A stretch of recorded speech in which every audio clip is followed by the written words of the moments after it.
The hum of the Deep Space Observatory was a constant companion, a low, sterile thrum that vibrated through the floor plates and settled in my bones.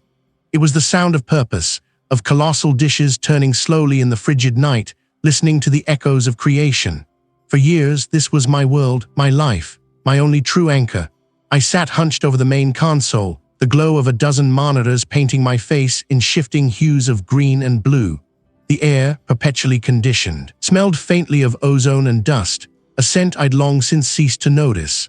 My fingers, calloused from countless hours on the keyboard, danced across the controls, sifting through reams of cosmic background radiation, charting the dance of distant galaxies, searching for the whisper of something new, something undiscovered.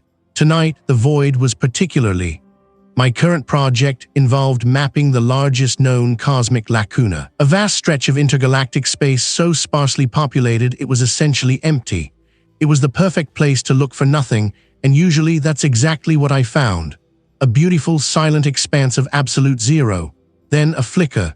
It was almost imperceptible, a single pixel on the main spectral display that momentarily brightened, then vanished. My brow furrowed. I paused, my fingers hovering above the keys. Probably just a stray particle, I reasoned. A cosmic ray tickling the detectors. The equipment, though cutting edge, wasn't infallible. I adjusted the sensitivity, ran a quick diagnostic. Everything read nominal. I shrugged, dismissing it as a phantom, and returned to my charting. Minutes later, it returned. Not a flicker this time, but a faint, almost subliminal ripple across the noise floor. My initial annoyance shifted to a mild curiosity. This wasn't typical background static. Cosmic noise usually had a characteristic signature, a chaotic symphony of natural phenomena. This, however, had a peculiar coherence. I zoomed in on the coordinates, recalibrated the array, and initiated a more focused scan.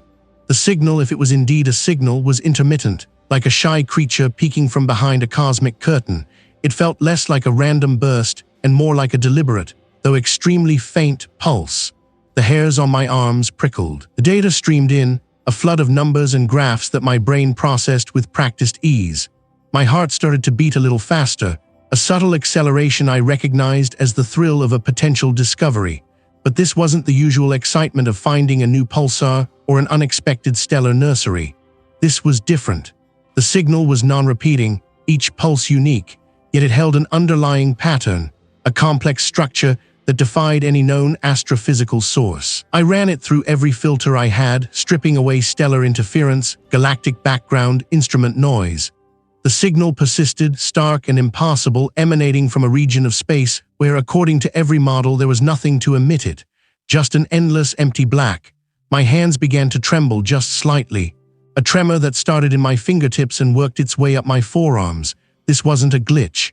This wasn't noise. This was something. The sheer, overwhelming complexity of the waveform on the screen was staggering. It wasn't a simple beep or a modulated hum. It was intricate, layered, like a language I couldn't understand but recognized as language nonetheless. This wasn't just an anomaly, it was a violation of expectation, a gaping hole in the fabric of what I thought I knew. The signal wasn't just there, it felt like it was looking back. An irrational thought, I knew, but it burrowed into my mind all the same. I leaned closer to the screen, my breath fogging the cool glass. The faint, rhythmic pulses seemed to expand, to fill the quiet room, pressing against my eardrums even though I knew they were purely data, a visual representation of electromagnetic waves. I felt a subtle pressure behind my eyes, a dull ache that grew with each passing moment I stared at the impossible data. My mouth tasted like copper. I needed to stand, to walk away, to clear my head. But I was rooted to my seat. The signal, originating from a place of absolute cosmic desolation, was an elegant impossibility. It was too structured, too deliberate to be random. A shiver traced its way down my spine. I considered deleting the log, dismissing it as an inexplicable technical error. The easy path, the rational path, but the sheer audacity of the signal, its utter disregard for known physics, gnawed at me. My fingers hesitated over the delete key. No, I couldn't. It was too profound, too unsettling to simply erase. With a heavy sigh that felt like it carried the weight of the universe, I initiated a deep-level data dump, logging every byte, every nuanced fluctuation of the impossible signal. I labeled the file Anomaly Void Sector 734. It was a provisional name, placeholder for something I couldn't yet comprehend, something I was increasingly sure I didn't want to comprehend. What had I just invited into my solitary vigil? For years, this was my world, a predictable symphony of data and discovery, but the signal changed everything. I spent the next 48 hours hunched over my console, the glow of the monitors painting my face in an eerie blue-white. My coffee grew cold, then lukewarm, then cold again, forgotten. Sleep felt like a betrayal, a loss of precious time that could be spent dissecting the impossible. The raw data streamed across my screens, a dizzying cascade of frequencies, amplitudes, and phase shifts that refused to conform to any known astrophysical phenomenon. My initial review confirmed the anomaly's origin, that vast, seemingly empty void, a cosmic desert between the major structures of the universe. Not a star, not a galaxy, not even a nebula, just nothing. Yet from that nothing, this intricate pattern bloomed. It wasn't noise. The sheer complexity was staggering, far beyond any chaotic energy burst or natural emission. Nothing matched. The signal laughed at my established parameters. It was too organized, too precise. The wave structures repeated, not in a simple rhythmic pulse, but in an evolving, self-referential manner that hinted at layers upon layers of information. Imagine a single drop of water, yet within its surface, I could discern the intricate patterns of a snowflake, the swirling chaos of a hurricane, and the precise orbital mechanics of a distant binary star system, all simultaneously. That was the scale of complexity I was seeing. My fingers twitched over the keyboard, inputting new analysis scripts, trying to force the data into a comprehensible framework. Each attempt failed, leaving me with more questions than answers. My eyes burned, but I couldn't tear them away. What was I looking at? Still at it, Raj, I grunted. Not looking up. It's still just background radiation, isn't it? Some processing error? His voice held that dismissive tone I was growing to resent. He didn't understand. No one did. It's not an error. It's too consistent, too designed. The word felt strange on my tongue, loaded with implications I wasn't ready to fully articulate. He just shrugged, clearly thinking I was overcaffeinated and underslept, then retreated, leaving me once more to the relentless flow of data. His casual dismissal only fueled my determination. I wasn't wrong. This wasn't noise. The patterns didn't just repeat, they evolved.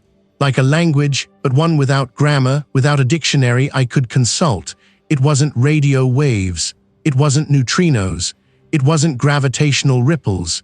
It defied classification by any known energy signature. I found myself obsessively searching through obscure historical archives, delving into forgotten scientific papers, desperate for any analog. The report hinted at a specific, highly secretive monitoring station, a place designed to listen to the silent spaces between nations, but which had, on rare occasions, picked up something else entirely, something from beyond. It was a long shot, a desperate reach, but the resonance was too strong to ignore. The description of the signal, its elusive nature, its origin from a similarly empty patch of sky, it felt like a mirror. I packed a small bag, grabbed a handful of protein bars, and printed the coordinates. The observatory, with its sterile hum and my colleagues' well-meaning but blind skepticism, felt suddenly suffocating. I needed a different kind of quiet. The journey was long, taking me far from the familiar glow of civilization. Eventually, my worn vehicle bumped along a barely maintained dirt track, leading to an overgrown, forgotten patch of land. Ahead, half swallowed by tangled vines and moss, loomed a heavy, reinforced steel door, rusted at its hinges. The air here was still, thick with the scent of damp earth and decay. My flashlight beam cut through the gloom, revealing a narrow, concrete corridor, peeling paint flaking onto the dust-laden floor. The air was stale, tasting of forgotten time and something else. Something metallic and faintly acrid. A shiver traced its way down my spine, a premonition that had nothing to do with the temperature. What secrets had this place held, and what had driven its occupants to vanish without a trace? My colleague's dismissive tone still echoed in my ears, a dull thrumming beneath the surface of my thoughts. Background radiation, he'd called it. Processing error. He hadn't felt the chill that ran through me when I'd uttered the word designed. Hadn't seen the subtle, impossible symmetries in the data, the way the signal pulsed with an intricate, almost sentient rhythm. No, he'd just seen numbers on a screen, easily explained away by the conventional. But I knew better. I felt it. This wasn't an error. This was a whisper from something vast and ancient, something that defied every law of physics I'd ever known. I needed to be alone with it, away from the skepticism, away from the constant, mundane chatter of the world. I needed a space where its reverberations wouldn't be drowned out by the everyday. It took me weeks of pulling favors, calling in forgotten debts, and navigating layers of bureaucratic red tape, but I finally secured access. It was an relic buried deep beneath a forgotten patch of land, far from any major city. The official story was that it was decommissioned, its purpose served, its personnel simply reassigned. A sudden, inexplicable cessation of communication. A final, garbled transmission. No bodies, no signs of struggle, just empty rooms and forgotten equipment. A perfect place for me, I thought, to chase a ghost. The air inside the bunker was heavy, stagnant, carrying the scent of damp concrete and rust. The only sounds were my own footsteps echoing on the metal gratings and the low, persistent hum of the ancient ventilation system, a sound that seemed to carry its own history of forgotten breaths. I set up my primary console in the main control room, a cavernous space filled with banks of inactive, archaic machinery. The signal, once a faint ripple on the edge of detection, now filled my monitors with complex, shifting patterns. It was like staring into a kaleidoscope made of pure information, each facet twisting and reconfiguring with an unnerving elegance. The first glitch came after 3 days. I was deep into a complex spectral analysis, trying to decipher the signal's underlying frequency structure. My main display flickered, not a casual blink, but a violent spasm of static that warped the intricate waveforms into a jagged, incomprehensible mess. Then just as suddenly, it stabilized, the patterns returning pristine and marking. I rubbed my eyes, attributing it to faulty wiring or perhaps the bunker's ancient, temperamental power grid. But then the ambient sound shifted. The low hum of the ventilation system, which had been a constant, reassuring drone, began to waver. It dipped in pitch, then rose, creating a subtle, almost imperceptible vibrato that seemed to resonate deep within my chest.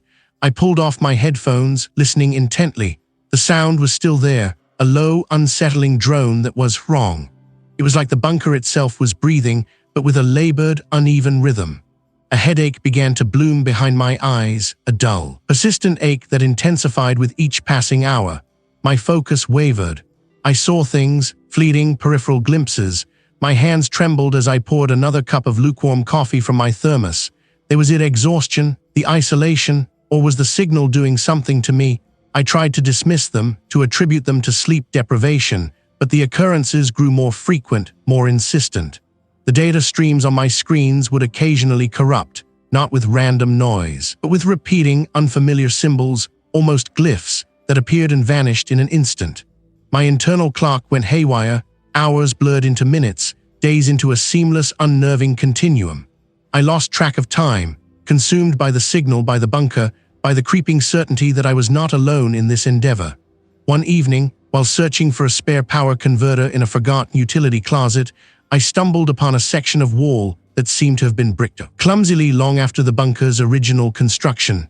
Curiosity, or perhaps something else, compelled me. With a crowbar I'd found leaning in a corner, I pried away the loose bricks, revealing a small, dusty alcove. Inside, wrapped in brittle, yellowed oilcloth, lay a collection of texts. Not technical manuals, but bound volumes, their covers warped and their pages smelling of mildew and something else. Something acrid and strange. The first book I opened was a leather-bound journal, its script a faded, looping hand. To spaces, to the empty chasms between stars. These weren't mere historical curiosities. These were accounts of people, centuries ago, who had experienced something frighteningly similar to what I was witnessing now. I closed the journal, the smell of its ancient pages filling my nostrils, a scent like dry earth and forgotten fear. The words swam before my eyes. They sought communion. They offered sacrifices. What had those rituals entailed? Was the signal merely a transmission, or was it a key, unlocking a door that should have remained forever sealed? And what precisely was on the other side? The journal's dry, forgotten scent still clung to my fingers even hours later. The words, they sought communion, they offered sacrifices, echoed in my skull, a rhythm of dread. I tried to sleep, but the images it conjured ancient. Desperate figures bowing before something vast, and unseen kept me tethered to the waking world. My apartment felt too small, too quiet. The hum of the refrigerator sounded like a distant, sustained note, the same frequency as the signal I'd been chasing, and I pulled the plug in a sudden, irrational burst of irritation. The silence that followed was worse. Sleep, when it finally claimed me, was not a release. It was an immediate plunge into a landscape of impossible angles. Around me, structures rose and fell not like buildings, but like thoughts made solid, twisting in ways no physical object could. A corner would turn in on itself, an edge would stretch into an infinite line, then snap back into a perfect, unsettling curve. My stomach churned, a physical nausea from the sheer wrongness of the geometry. I tried to move, to swim through the viscous purple, but my limbs felt weighted, useless. A pressure built in my chest, not external, but internal, as if my very bones were being compressed, flattened, reshaped to fit these new, terrifying dimensions. I woke with a gasp, my body rigid, a thin sheen of sweat cooling on my skin. The air in my bedroom felt thin, metallic. I pushed myself up, my muscles screaming in protest, and stumbled towards the window. The city lights were a comforting blur, a reminder of a sane, ordered world. But even as I watched them, a flicker in my peripheral vision made me flinch. My breath hitched. It was just fatigue, I told myself, a trick of the light, the signal. It was no longer just data on a screen, a disembodied hum in the cosmos. It was here, in the quiet corners of my mind, seeping into the edges of my sight. I spent the next day in a fog, trying to lose myself in the familiar rhythms of my work, but the concentration refused to come. Every time I looked at a screen, the text seemed to subtly shift, the letters elongating, then compressing like a slow, silent breath. The coffee I drank tasted like ash. My hands trembled, not from caffeine, but from an internal tremor that resonated deep within my bones. I kept clenching my jaw, trying to stop the insistent ringing that had started in my ears, a high-pitched whine that seemed to be coming from inside my head, like looking through faulty glass, but the distortion wasn't still. It rippled, a shimmering distortion that suggested movement, vast and slow, behind the veil of reality. My heart hammered against my ribs, a frantic bird trapped in a cage. I squeezed my eyes shut, then opened them. Nothing, just the fading light, the familiar furniture. But the image was burned into my retina, a momentary glimpse of something that shouldn't be. That night was worse. I didn't just dream of the impossible geometries, I experienced them. I was no longer an observer, but a part of the shifting, flexing architecture. My limbs were stretched into agonizing lengths, my body contorted into angles that defied biology. The pressure was back, crushing, but now it was accompanied by a sound that wasn't a sound. It was a vibration, a deep, resonant hum that rattled my teeth and vibrated through my very cells, a low thrum that suggested immense scale, an ancient, slumbering power. It spoke of things that were, and things that would be, and things that had always been, before form, before light, before time. It was a language of absolute truth, and it threatened to unravel every thread of my being. I woke up screaming, a raw, ragged sound that tore my throat. My apartment was still silent, but the hum resonated within me, a phantom limb of sound. My body ached, as if I had truly been stretched and compressed. I needed answers, not just data. I needed context. I needed to know what others had found, what they had seen. The journal's cryptic notes, the historical references to ancient cults, they all pointed to a pattern. And then, a memory surfaced from a dusty academic paper I'd skimmed years ago, a footnote dismissed as fringe theory. It spoke of a place, a site where an isolated research group had pursued similar, unconventional lines of inquiry during a period of global paranoia. A place cloaked in secrecy, then abandoned. It was a long drive, the old car rattling over forgotten roads. The landscape grew desolate, trees clawing at a bruised sky, the air thick with the smell of damp earth and decay. The bunker itself was a brutalist scar on the land, a concrete moor half swallowed by overgrown weeds and rusted barbed wire. The heavy steel door, surprisingly, was not locked, merely jammed with rust. I forced it open, a groaning protest of metal, and stepped inside. My flashlight beam cut through the absolute black, illuminating peeling paint, defunct power conduits, and the ghosts of frantic activity. I walked deeper, my footsteps echoing loudly, the beam dancing over empty rooms, discarded equipment, and the occasional overturned chair. No bodies, no signs of struggle, just an absence. And then I found it, the central control room remarkably intact. A bank of ancient monitors, a tangle of wires, and in the corner, a rack of reel-to-reel tape recorders, some still threaded with tape. This was where the recordings remain. My fingers trembled as I approached the console. What had the occupants vanished from? What had they left behind on those spools of magnetic tape? And what truth or horror was about to spill from their silent spools? I'd tried to sleep, but the images it conjured, ancient, desperate figures bowing before something vast and unseen, kept my eyelids propped open. My mind racing. The signal, the void, the impossible consciousness. It all tangled together now, the scientific and the something else. I had to tell someone, I had to. My presentation to the astronomy department felt like a fever dream in retrospect. My slides, once so precise, now seemed inadequate, filled with graphs that only told half a story. My voice, at first steady, began to fray as I tried to articulate the presence I felt, the intelligence that defied every known law of physics. It's not just a signal, a consciousness, it's aware of us. It implies an architecture to reality that we simply haven't accounted for. A senior colleague, a woman whose work I deeply respected, shifted in her seat, her brow furrowed. Another, a younger researcher, cleared his throat, a sound like a stone scraping. I saw the polite confusion morph into something less forgiving, pity, than concern. I described the way the signal had begun to subtly warp my perception, the faint, shimmering edges of my own reality. I mentioned the journal, the ancient fears it spoke of, trying to draw a terrifying parallel between forgotten lore and cutting-edge astrophysics. It's not just an energetic phenomenon. I insisted, my voice rising. It's a fundamental aspect of existence, something that has always been there, watching from the silent spaces between everything. The room grew quiet, too quiet. A colleague raised a hand slowly, almost reluctantly. "Raj," he said, his tone gentle, "perhaps you've been working too hard. This is quite a leap." I saw the looks they exchanged. The quick, nervous glances. They didn't see a discovery. They saw a man losing his way. The air tasted stale suddenly. My palms grew slick. I knew even as I spoke that I was failing to convey the profound, terrifying truth. The feedback, when it came, was cushioned in academic politeness.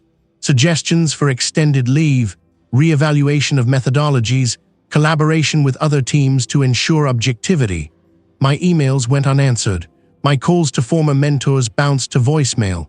The subtle shift in their posture, the averted eyes in the hallway, it was a slow, deliberate ostracization. I was no longer a brilliant astrophysicist. I was the man who saw ghosts in the cosmic static. The isolation was a physical weight, pressing down on my chest, making each breath feel like an effort. The official channels were closed to me. Science, as they understood it, had no framework for what I was experiencing. But the journal spoke of different paths, different understandings, forbidden lore. My fingers brushed the worn leather cover, the unsettling words still resonating. They sought communion. They offered sacrifices. It wasn't just a historical curiosity anymore. It was a lead. I began to dig. I searched for anything that spoke of vast, incomprehensible entities, of a consciousness beyond human grasp, of ancient rituals tied to the cosmos. Then, a reference, buried deep in a declassified government document, caught my eye. The location was vague, the details redacted, but it spoke of a remote testing facility, of strange energy readings, and eventually, of an unexplained disappearance of all personnel. The journey was long, a blur of highway and desolate backroads. The bunker was exactly as described in the fragmented records, a squat, concrete scar on a windswept plateau, miles from anything.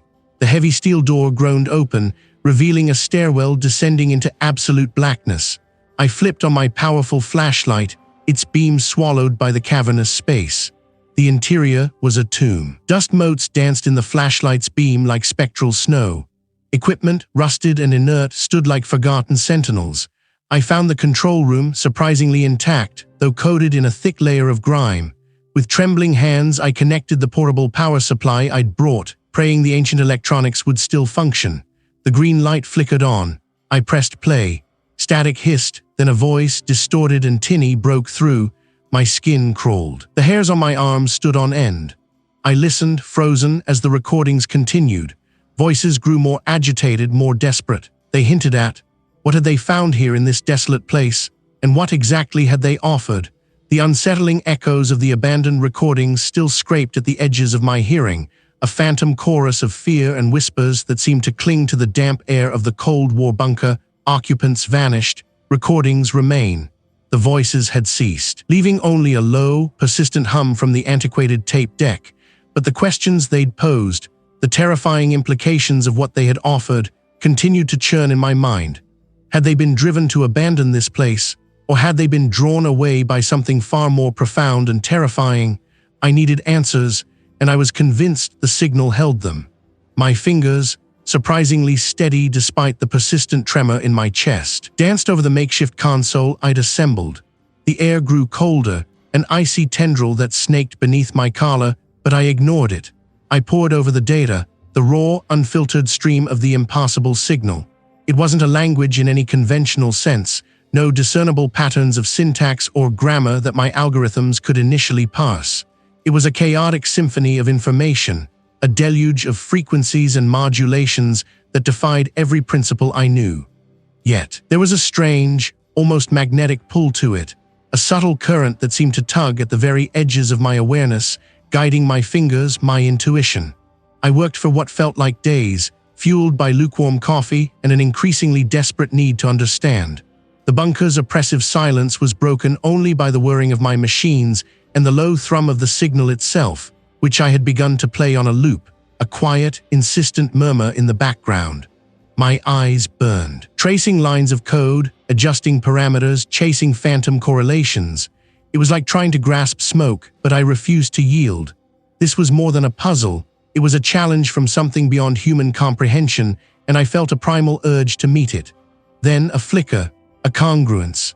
My algorithms, pushed to their absolute limits, suddenly locked onto a recurring pattern, not in the traditional sense of a word or phrase, but a structural resonance, a foundational concept that threaded through the signal's immense complexity. It wasn't a translation, not really. It felt more like a direct injection, a sudden, unbidden download of pure understanding that bypassed my intellect and slammed directly into my consciousness. The sensation was immediate and overwhelming. It began as a pressure behind my eyes, a dull ache that swiftly sharpened into a drilling pain. The bunker around me seemed to tilt, the concrete walls wavering, the dim light from my monitor pulsing with an unnatural intensity. My breath hitched in my throat. I squeezed my eyes shut, trying to fight it, but the information was already there, unfurling within my mind like a blooming wound. It wasn't a picture or a sound or a spoken word. It was a knowing, a terrifying, absolute comprehension of utter, complete insignificance. Not just my insignificance, but the insignificance of everything I had ever known, everything humanity had ever built, believed, or aspired to. We were a fleeting whisper in an endless, echoing void, a tiny, fragile spark in a cosmos that didn't just not care, but was fundamentally incapable of registering our existence. The universe, as I had always conceived it, was a grand, ordered tapestry of stars and galaxies, governed by elegant laws. What the signal imparted was a vision of something else entirely. Not life, not intelligence as we knew it, but existence so alien, so ancient, so utterly beyond our capacity to perceive or interact with, that our entire history was less than a blink of an eye to these entities. They weren't malevolent, they simply were, and they're being dwarfed all else, rendering our struggles, our triumphs, our very consciousness into a pathetic, microscopic tremor on the surface of an unfathomable ocean. My stomach clenched, and I gasped for air, finding only thin, insufficient drafts. The pressure in my skull intensified as if my brain was being stretched, reshaped to accommodate these monstrous truths. I clawed at the console, desperate for purchase, for anything solid to anchor me, but even the console felt insubstantial, a phantom against the crushing weight of this newfound reality. The signal hummed on, a lullaby of annihilation, each oscillation deepening the terrible understanding. I had deciphered a portion of it, but what had I truly received? And what else, what other truths, lay coiled within the remaining silent depths of that impossible signal, waiting to unravel not just my mind, but the very fabric of my world? The low, persistent hum from the antiquated equipment in the Cold War bunker, occupants vanished, recordings remain, had become a constant companion, a dull pressure behind my ears that never truly faded. Days, or what I vaguely registered as such, blurred into a single, extended vigil. My reflection, when I caught it in the dark glass of a dormant monitor, was a stranger's. Skin stretched taut over sharp angles, eyes like bruised hollows, the whites laced with a fine spiderweb tracery of red. Sleep was a concept I recalled, a luxury I no longer afforded myself. The deciphered fragments demanded my full, unblinking attention. What I had pieced together, word by agonizing word from the impassable signal, wasn't a message in any conventional sense. It was more like a foundational truth, a structural revelation about reality itself, whispered in a language of pure concept. The presence wasn't merely observing, it was a fundamental layer, a vastness woven into the very fabric of existence, unseen, unheard, yet profoundly there. It suggested that the universe, as I understood it, was merely a thin, shimmering membrane over something infinitely larger, infinitely older, and utterly indifferent. This wasn't physics, it was metaphysics rendered with mathematical precision. My mind, a tool honed for the predictable certainties of stellar mechanics, buckled under the weight of it. I found myself increasingly detached from the mundane. A colleague, a jovial man who used to share my fascination with distant nebulae, called a few days ago. He spoke of funding cuts, departmental meetings, the usual academic anxieties. I listened, or rather, I let the sounds wash over me, registering the vibrations without truly processing the meaning. His words felt like distant chirping, inconsequential noise against the silent, monumental truths unfolding in my bunker. I heard my own voice respond, flat and toneless, offering vague assurances, and then I hung up, returning to the glow of the monitors without a second thought. What did their petty squabbles matter when the universe itself was a thin scrim over something else entirely? The first distortions were subtle, easily dismissed. A flicker in my peripheral vision, a momentary warp in the straight line of a conduit running along the bunker wall. I'd blink, rub my eyes, and it would vanish. Just fatigue, I told myself, the price of relentless focus. But then the air itself began to feel textured, as if the light wasn't just illuminating the dust motes, but also some invisible, shifting medium that rippled like heat haze. I'd watch the screen, the data streaming, and the edges of the display would seem to breathe, expanding and contracting with a slow, deliberate rhythm that was entirely my own perception. Was it a trick of my exhausted mind, or was the world around me truly beginning to fray at the seams? One evening, while tracing a particularly intricate pattern in the signal, a pattern that hinted at vast, impassable geometries, the concrete wall beside my workstation seemed to ripple, not like water, but like stretched fabric. The aged paint, peeling in flakes, appeared to draw inward, then push out, the texture of the rough concrete shifting with an organic fluidity. I froze, my breath catching in my throat. It wasn't a trick of light. The wall pulsed. A slow, silent beat, like a hidden, enormous heart. My own pulse hammered against my ribs, a frantic counterpoint to the bunker's slow, deliberate rhythm. I snatched my hand back, staring. The concrete settled, regaining its inert, solid form. Had I truly seen it, or was the bunker itself, after decades of dormancy, finally surrendering to the relentless pressure of the signal, its ancient stones echoing the truth I was uncovering? The shift wasn't just visual. Sometimes, the low hum from the equipment would deepen, becoming something else entirely. A resonant drone that felt less like machinery and more like a vast, subterranean choir. It vibrated in my teeth, a low frequency that seemed to bypass my ears and resonate directly within my skull. I started to see it everywhere. The flickering fluorescent lights in the bunker ceiling would briefly resolve into patterns that weren't random, but symmetrical, repeating motifs that echoed the signal's internal structure. The dust on the floor, disturbed by my shuffling feet, would momentarily coalesce into swirling eddies that seemed to possess a fleeting, intentional motion before dispersing. The signal, the presence, was not just feeding me information. It was recalibrating my senses, peeling back layers of perceived reality, allowing me to see the raw, underlying machinery of existence. It was like learning a new language. Only the words were shapes and movements, and the grammar was the very fabric of space. My sleep, when it came, was not restful. The hum even then seemed to penetrate the walls of my awareness. I'd stumble back to the monitors, my mind a tangle of fragmented data and half-formed fears, driven by an urgent, nameless compulsion. The world outside the bunker, the world of people and sun and sky, felt distant, irrelevant, a pleasant but ultimately meaningless illusion. One morning, if I could even call it that, the light filtering through the bunker's sealed vents seemed to shimmer with an unnatural intensity. I looked at my hands, my own skin, and for a terrifying instant, I saw not the familiar lines and textures, but a faint, translucent overlay, like a second, shimmering layer of reality just beneath the surface. It was faint, almost imperceptible, but it was there. A ghost image, an echo of something else. Was this what the signal intended? My reflection, gaunt and shadowed in the dim glow of the monitors, seemed less like my own and more like a stranger's, a witness to something I couldn't yet articulate. I felt a growing distance from the man I'd been, an ever-widening chasm between my former self and this current iteration, tethered only by the thrumming machinery. It was a language without syntax, a story told in the ebb and flow of cosmic noise, always just beyond the reach of my full comprehension. But recently, a shift had occurred. A subtle, almost imperceptible change in its cadence, a new underlying rhythm that wasn't merely complex, but responsive. It wasn't just emanating, it was addressing. My fingers, stiff with disuse, hovered over the ancient dials. The raw data, streaming across the main display, no longer seemed like an abstract set of numbers. I leaned closer, my breath fogging the screen, trying to discern the exact moment the shift had begun. It wasn't a sudden burst, but a slow, deliberate turning, like a vast, unseen eye focusing its gaze. The signal had always been a mystery, a profound question mark in existence. Now it felt like an invitation, a call.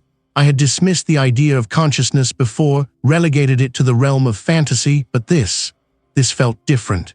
It was a whisper in the void, a beckoning from the impossible emptiness between galaxies. My heart began to thud, a heavy, wet drum against my ribs. Was I simply projecting my own desperate need for meaning onto random data, or had I, in my isolation, finally tuned into a frequency no human mind was ever meant to perceive? The hum of the bunker equipment seemed to intensify, vibrating through the soles of my worn boots, up my legs, into my very bones. The air, already stale and metallic, grew heavy, thick with an unspoken anticipation. I felt a strange sense of obligation, a pull stronger than any scientific curiosity. The signal wasn't just an object of study anymore, it was an entity, and it was reaching out. To understand it, truly understand it, I needed to bridge the gap, to not just observe, but to connect. My gaze swept across the array of outdated electronics, the tangle of wires, the flickering vacuum tubes. The equipment, designed for listening to terrestrial broadcasts or distant stars, was a crude instrument for what I now contemplated. It filtered, it dampened, it translated. What if I bypassed the filters? What if I removed the dampeners, stripped away the layers of interpretation, and allowed the raw signal in all its incomprehensible vastness to wash over me directly? It was madness. It was the only way. My hands moved, almost independently, guided by an instinct I didn't recognize as my own. I pulled out a schematic, smudged and yellowed, for a forgotten diagnostic interface. It was a direct bypass, a way to feed raw, unfiltered data straight into a visual and auditory output, meant for calibration, not prolonged exposure. The risks were immense. Sensory overload, neurological damage, complete mental collapse. But the call resonated in my mind, a silent, persistent echo, overriding every rational warning. I began to work, my movements precise despite the growing tremor in my hands. The heavy, insulated cables felt slick in my grip. I disconnected the primary dampening coils, the very safeguards that protected the human operators from the sheer overwhelming input of the cosmos. The air in the bunker seemed to crackle around me, charged with an invisible energy. I rerouted the main feed, bypassing the interpretive processors, routing the raw, unadulterated signal directly to a pair of antiquated, high-impedance headphones and a single flickering cathode ray tube monitor. The hum of the bunker had faded, or perhaps my ears had simply stopped registering it. I adjusted the headphones, the worn leather pressing against my temples. My fingers brushed the power switch, hesitating for only a fraction of a second. This wasn't just an experiment. It was a surrender. I flicked the switch. A searing white noise erupted in my ears, not just sound, but a physical pressure that vibrated through my skull, rattling my teeth. My vision blurred as the monitor flared, not with images, but with a kaleidoscope of pure, unadulterated light, patterns shifting with impossible speed, colors that didn't exist in our spectrum. It was the signal, raw and unfiltered, assaulting my senses. My body locked, muscles rigid, breath catching in my throat. Then, through the blinding light and the screaming static, something else began to coalesce. Not an image, not a sound, but a presence, an immensity that dwarfed all thought, all stars, all understanding. I felt my mind begin to fray, the edges of my sanity dissolving under the weight of an impossible truth. It was a silent roar of indifference, a profound, alien awareness that had always been there, slumbering just beyond the veil. My consciousness stretched, thin and fragile, threatening to snap. I tore the headphones off, the cable ripping from the jack with a sharp crack. My head pounded, a frantic drum against my skull. My vision swam, the room tilting precariously. I pressed my hands to my eyes, trying to force the impossible colors from my mind. I had touched it. I had felt it. But what had I truly seen, and what part of me had it taken in return? My reflection, shimmering faintly in the glass of a darkened monitor screen, had become a stranger to me. Gaunt, with eyes that held the glazed, unblinking intensity of an oracle, it was a face I barely recognized. I had been pushing the limits. The signal, which I now thought of less as a transmission and more as a presence, had grown stronger, more insistent. I'd bypassed safety protocols, jury-rigged amplifiers, and routed direct feeds into a set of custom-built sonic emitters I designed weeks ago, hoping to achieve a clearer reception, a more direct interface. What I got was a gateway. The hum intensified, not just in volume, but in its very texture. It ceased to be a sound that vibrated air and became a resonance that vibrated bone. My teeth began to ache. A low thrum started in my chest, mimicking a second, deeper heartbeat. The air in the bunker grew heavy, thick with an unspoken weight, as if the very atoms around me were pressing inward. I felt a chill, not from the cold metal walls, but from deep within my marrow, an icy tendril that coiled around my spine. Then, the static on the main display, a swirling gray mist I had grown accustomed to, began to shift. It wasn't just random noise anymore. Patterns emerged, coalesced, then dissolved, only to reform with impossible speed. Not shapes I could name, no geometry I could plot, but something like the idea of a pattern, a structure forming and unforming in the corner of my eye. It was like watching a thought trying to manifest itself in light, a fleeting glimpse into a mind operating on principles utterly foreign to my own. My head swam. The hum became a roar, not in my ears, but inside my skull, vibrating against the delicate structures of my brain. It was like every nerve ending in my body was suddenly exposed, raw and screaming. I squeezed my eyes shut, but the light behind my eyelids was brighter than any sun. A kaleidoscope of impossible colors that folded in on themselves, creating new hues I knew shouldn't exist. And then I saw it, not with my eyes, but with something deeper, something that bypassed the optic nerve and plunged directly into the core of my awareness. It wasn't a form in the terrestrial sense. There were no limbs, no organs, no discernible body. It was an arrangement, a vast, intricate, and utterly alien architecture of thought. Imagine a galaxy, not as a collection of stars, but as a single coherent idea. Now imagine that idea as a fleeting, inconsequential fragment of a larger, infinitely more complex concept. This was the form I perceived. It was a cosmic tapestry woven from pure logic, an intricate dance of causalities and possibilities that spanned not just space, but the very fabric of existence. My mind reeled. It was too vast, too ancient, too other. My conventional perception shattered into a million fragments. Concepts like up or down, before or after, solid or empty lost all meaning. I was a single electron attempting to comprehend the entire universe, a fleeting whisper in an eternal, silent roar.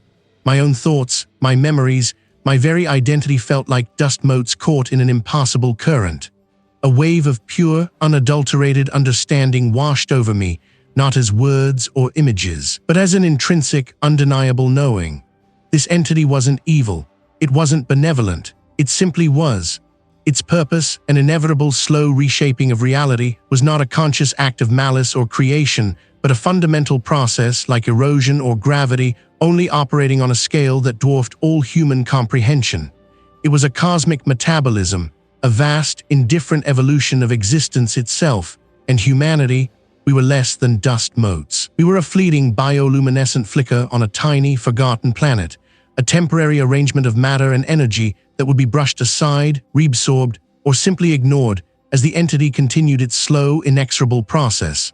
Our civilizations, our triumphs, our fears, our very concept of life were inconsequential, ephemeral blips in its cosmic design. The realization was a crushing weight. It wasn't a threat, but a statement of absolute, terrifying fact. The universe wasn't governed by laws we understood, but by an elder truth, a fundamental principle embodied by this vast intelligence. Our reality, the one we clung to, was merely a temporary configuration, a transient dream in the mind of something far, far beyond our capacity to grasp. My body trembled uncontrollably. My breath hitched, caught in my throat. I felt a profound sense of loneliness, an isolation so absolute it made the vast emptiness between galaxies feel crowded. I sagged against the console, my legs refusing to hold me. What had I truly witnessed, and what exactly had it done to me? The low, persistent hum from the antiquated equipment in the Cold War bunker, occupants vanished, recordings remain, had grown into a bass thrum that vibrated not just through the floor, but through my very bones. It wasn't the sound of machinery anymore. It was something else, something deeper, resonating with a frequency that peeled back the skin of the world. I pressed my palms against the cool metal of the console, the static electricity a faint prickle against my skin. My own breath hitched, a dry rasp in my throat. I hadn't eaten properly in days, maybe weeks. My purpose, once so clear, had dissolved into a horrifying clarity of observation. I was merely watching now, a reluctant, terrified witness. The monitor flickered, displaying a feed from an exterior camera. The sky above the bunker entrance, usually a muted gray or bruised purple, was wrong. It pulsed with a sickly, bruised orange that had no business existing at this hour under these clouds. Streaks of an unnatural viridian snaked through the orange, like veins in diseased flesh. It wasn't a sunset. It was a bruise, vast and expanding. I leaned closer, my forehead almost touching the screen, a phantom ache blooming behind my eyes. The air itself, even through the filtered lens of the camera, seemed to shimmer, thick and viscous. A metallic taste coated my tongue, a flavor of something ancient and coppery, like old blood or corroded electronics. This wasn't just a strange weather phenomenon. The leakage, the thinness, the world outside was beginning to mirror the unraveling inside my own skull. I switched through various news feeds, my fingers clumsy on the worn keys. The headlines were a cacophony of the absurd and the terrifying. Reports of widespread insomnia, mass anxiety attacks sweeping through major cities, irrational outbursts of fear and aggression in crowded places. They couldn't, but I did. I saw the tendrils, felt the same unseen pressure that was driving them to the brink. It was the presence, no longer content to merely whisper to me through the void. It was reaching out, pressing against the flimsy membrane of reality. One clip showed a city square teeming with people. They weren't rioting, not exactly. They were just. Some simply stood, staring at the sky with wide, unblinking eyes. Others wept silently. A few covered their ears as if trying to block out a sound that wasn't there. But I could almost hear it, a low, resonant thrum like the one in the bunker, only amplified, echoing through the collective subconscious. It was the sound of the veil stretching, tearing. My breath hitched again. My hands trembled so violently, I had to grip the edge of the console to steady myself. The clarity was a curse. Every instance of inexplicable fear, every bizarre atmospheric event, every subtle shift in the global psyche, I saw the connection, felt the unseen hand guiding it all. It was like watching a vast, intricate tapestry being unpicked thread by thread, and knowing exactly who was doing the work, even if I couldn't see them. I pulled up satellite imagery, my gaze sweeping across continents. The bruised orange and viridian streaks weren't localized. They were everywhere, faint but undeniable, bleeding across the curvature of the Earth. The very atmosphere was becoming a canvas for something else, something that didn't belong. The air itself felt heavy, charged with an invisible static. My skin crawled, as if millions of tiny insects were skittering across it. Then, a live feed from a coastal city. Not a storm, but a strange, unnatural turbulence. Waves, impossibly high, crashed against the shore, not with the roar of natural power, but with a dull, sickening thud. And in the distance, just barely visible on the horizon, was a faint, shimmering distortion like heat haze, but too uniform, too vast. It pulsed with that same sickly orange light. I remembered the old texts I'd found, the fragmented warnings. They spoke of a time when the divisions between worlds would blur, when the great sleep would stir. I had dismissed them as archaic metaphors, the ravings of madmen. The veil was thinning, not just for me but for everyone. The subtle influence was becoming overt, a tangible pressure on the world. What would happen when it finally tore? The low, persistent hum from the antiquated equipment in the Cold War bunker, occupants vanished, recordings remain, was the only sound that seemed to acknowledge my presence. It had been days, or perhaps weeks, since I last slept properly. The bunker's stale air tasted like old metal and ozone, a flavor that now coated my tongue perpetually. I pushed away from the monitor, the swivel chair groaning in protest, a sound that grated on my frayed nerves. My legs felt like lead, each step a conscious effort. I needed to move, to break the trance of the screen, but the bunker seemed to resist, its very structure pressing in on me. The concrete walls, once a comforting shield against the world, now felt like the inside of a coffin. I noticed a subtle shift in the light, a flicker that wasn't electrical. It wasn't the fluorescent tubes overhead, those were steady. This was something else, a momentary dimming, as if a colossal, unseen hand had passed between me and an imagined sun. I blinked, rubbed my eyes. Fatigue, I told myself, nothing more.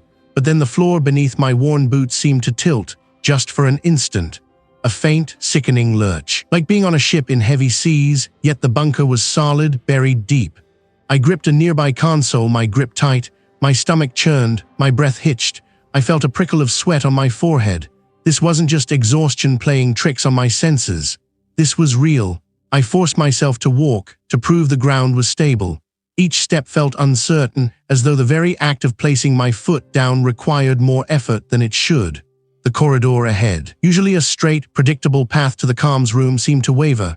Its far end, where the emergency exit door usually stood, appeared to stretch, then compress like a poorly rendered image on a damaged display.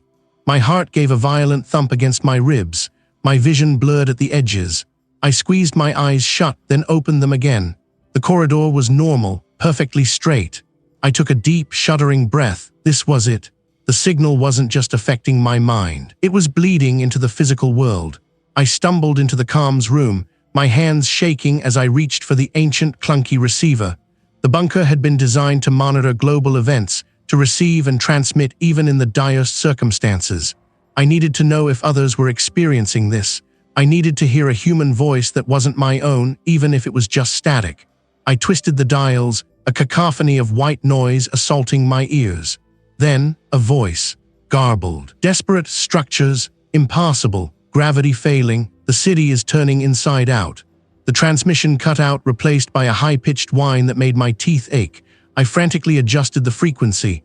More voices, fragmented, terrified. They're seeing things that aren't there, or are they? My neighbor says his house has an extra wall. It wasn't there this morning. The sky, it's not blue, it's shifting. People describing impossible geometries in their homes, in their cities. Buildings that defied architectural logic. Roads that led nowhere and everywhere at once. The fundamental laws of the universe, the ones I had dedicated my life to understanding, were bending, twisting, snapping.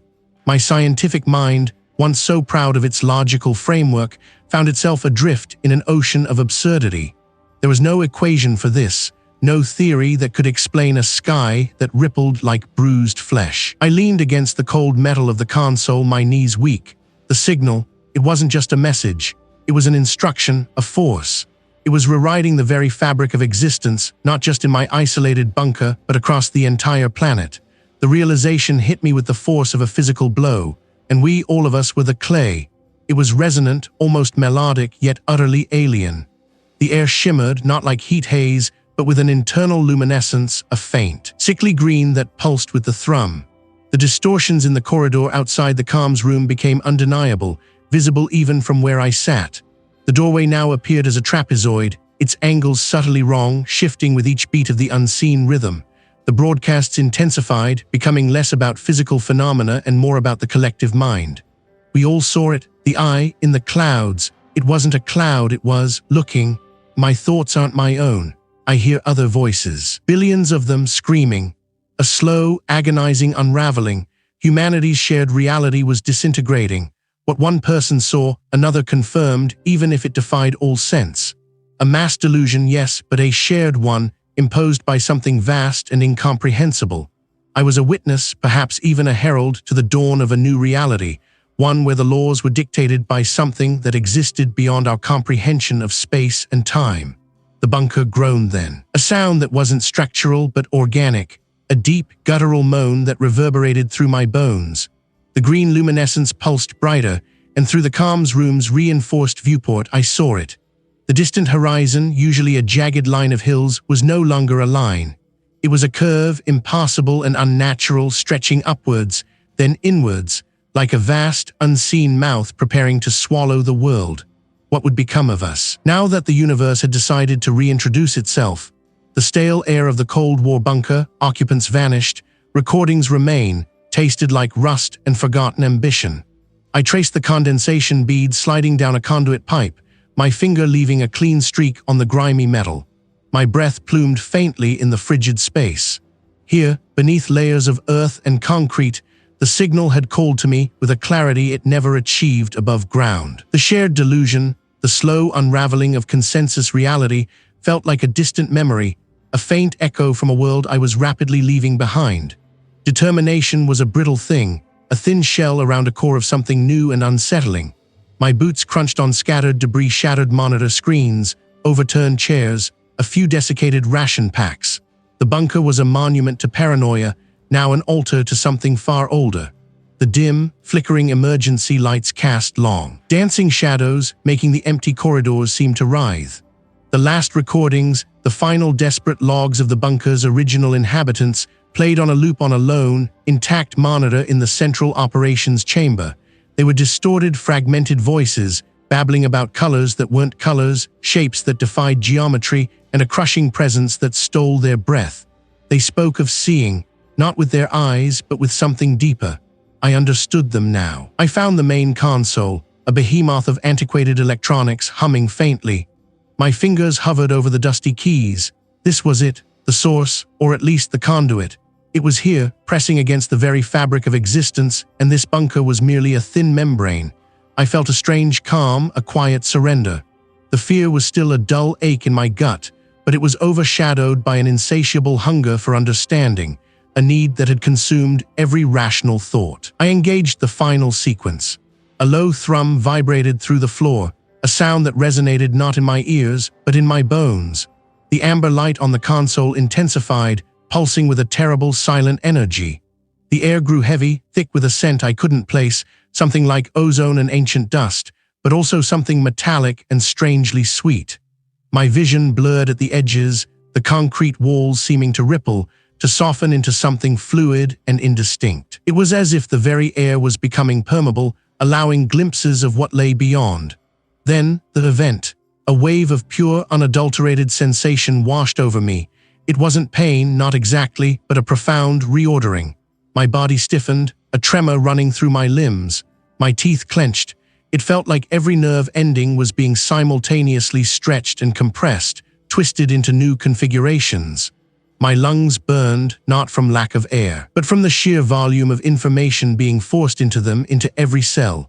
I fell to my knees, gasping, my hands pressed against the cold metal floor. The bunker groaned around me, a symphony of tortured steel and concrete, or perhaps it was my own skull protesting the intrusion. My eyes, wide and unfocused, darted around the chamber. I saw them. The things the bunker occupants had described.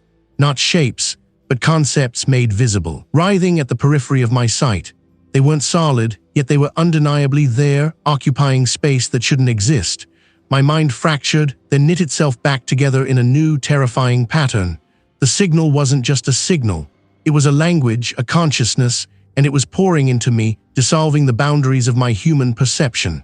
I felt my perspective expand, stretching beyond the confines of the bunker, beyond the planet, beyond the solar system. I saw the universe not as a collection of stars and galaxies, but as a vast, intricate tapestry woven from threads of unfathomable forces.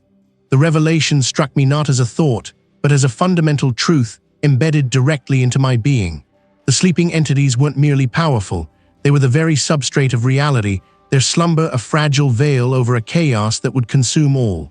And I, Raj, was no longer just an astrophysicist, a human observer. I was becoming something else.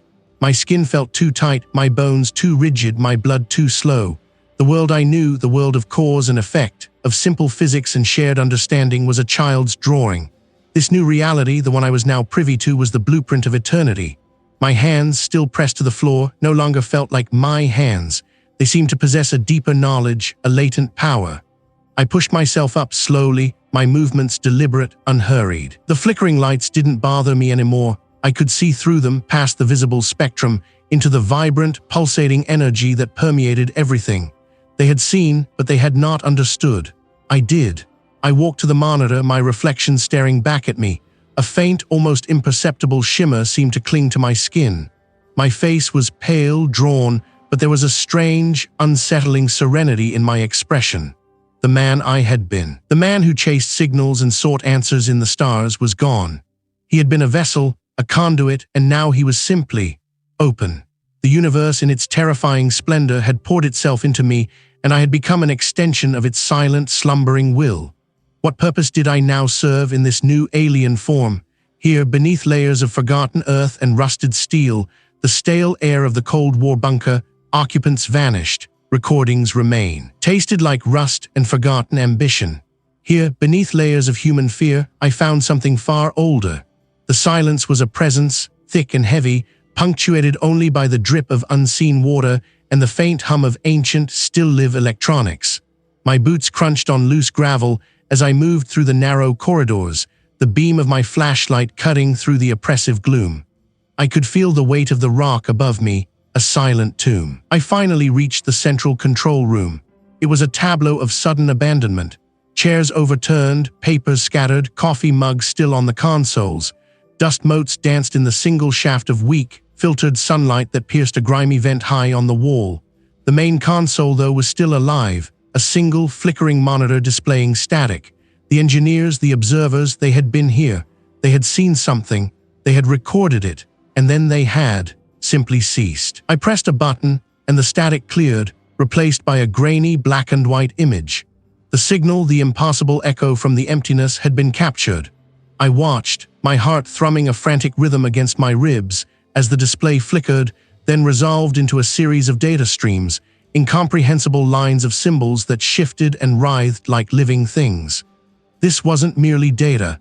It was a language, ancient and alien, pressing against the limits of my perception. Then came the audio, a low thrum, barely audible at first, like a distant, massive engine. It deepened, grew richer, filling the bunker, vibrating through the concrete floor and up into my teeth. It wasn't a sound I heard with my ears, but felt in the marrow of my bones. The symbols on the screen pulsed in time with the thrum, expanding, contracting, forming patterns that seemed to mimic the very structure of the universe, yet simultaneously defy it. My head swam, a dizzying current pulling at my thoughts. The screen glitched. Stars, or what I had always perceived as stars, elongated into impossible streaks of light, then shattered into shimmering dust. The blackness between them wasn't empty anymore. It was textured, and within that ocean something stirred, not a shape, not a form, but a presence that permeated the visual field, a vastness that made the concept of scale meaningless. A tremor ran through the bunker, not an earthquake, but something deeper, a resonant frequency that vibrated through my chest. The walls, the solid concrete, seemed to soften, to ripple like disturbed water. The air grew heavy, thick with an unidentifiable scent, not rust anymore, but something akin to ozone and distant glacial stone.